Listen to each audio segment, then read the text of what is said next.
کبھی بھی بننا ہو تو باز بننا، طوطا نہیں۔ طوطا بولتا تو بہت ہے لیکن اتنی اونچائی تک نہیں اڑتا۔ باز تمام پرندوں کا بادشاہ کہلاتا ہے۔ آج میں آپ کے ساتھ 5 ایسے لیسن شیئر کرنے والا ہوں جو آپ کو باز کی زندگی سے سیکھنے چاہیے اور اسے اپنی زندگی میں امپلیمنٹ کرنے چاہیے۔ آپ امپلیمنٹ کرنے کے بعد اپنی زندگی میں رزلٹ دیکھیں گے کہ آپ کی زندگی پہلے سے کافی بدل چکی ہوگی۔ تو نمبر 1 لیسن ہے ایگل فلائی الون، کہ باز جب بھی اڑتا ہے اکیلا اڑتا ہے، چڑیوں اور کبوتروں کے ساتھ نہیں اڑتا۔ یا تو وہ اکیلا اڑتا ہے یا پھر باز کے ساتھ اڑتا ہے۔ ہمیں اس سے یہ سوچ ملتی ہے کہ ہمیں کبھی بھی چھوٹی سوچ والے لوگوں کے ساتھ نہیں رہنا چاہیے۔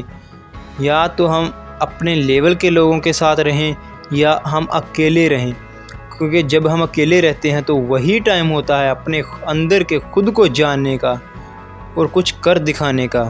دوسرا جو لیسن ہے ہمیں باز کی زندگی سے سیکھنے کو ملتا ہے، eagle vision is very clear اور ویری اسٹرانگ۔ جب ایک بار باز اپنا شکار دیکھ لیتا ہے تو اسے حاصل کر کے ہی رہتا ہے، چاہے اس کے راستے میں کتنی ہی مشکلات کیوں نہ آ جائے، وہ اپنے شکار کو ہر قیمت پر حاصل کر کے ہی دم لیتا ہے۔ تو ہمیں اس سے یہی سیکھ ملتی ہے کہ جب ہم اپنا گول کلیئر رکھیں اور اسے حاصل کرنے کے لیے جی جان لگا دیں، اپنی پوری محنت لگا دیں اور پوری کوشش کریں۔ Lesson number 3، eagle never eat dead things, باز کبھی بھی مردہ چیزیں نہیں کھاتا اور نہ ہی مردار جگہ پر بیٹھتا ہے۔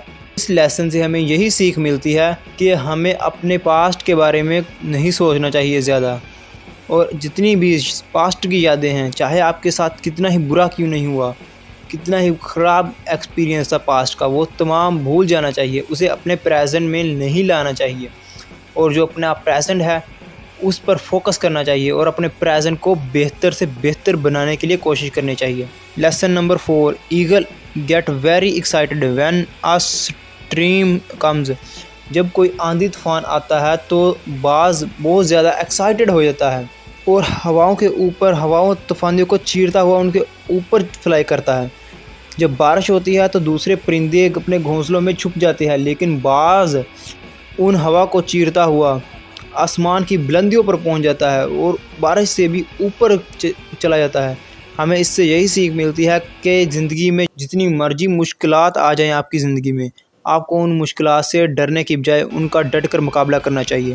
ایک بار نیپولین ہل نے کہا، every problem comes with an equal or greater opportunity, کہ کوئی بھی مشکل جو آتی ہے ہمیں، وہ ہمارے لیے ایک اچھا موقع ضرور لے کر آتی ہے۔ Lesson number 5، eagle always remove soft grass from its nests, کہ باز اپنے گھونسلے سے جو سافٹ گھاس ہوتا ہے اسے ریموو کر دیتا ہے تاکہ اس کا بچہ کمفرٹ زون میں مت رہے، وہ زندگی کی مشکلات کو سہے اور ان کا سامنا کرنے کی اس میں طاقت پیدا ہو۔ باز پنچھی ہو کر بھی یہ بات جانتا ہے، دیر از نو گروتھ ان کمفرٹ زون، کہ کمفرٹ زون میں ہم کبھی بھی ترقی نہیں کر سکتے، ہم گروتھ حاصل نہیں کر سکتے۔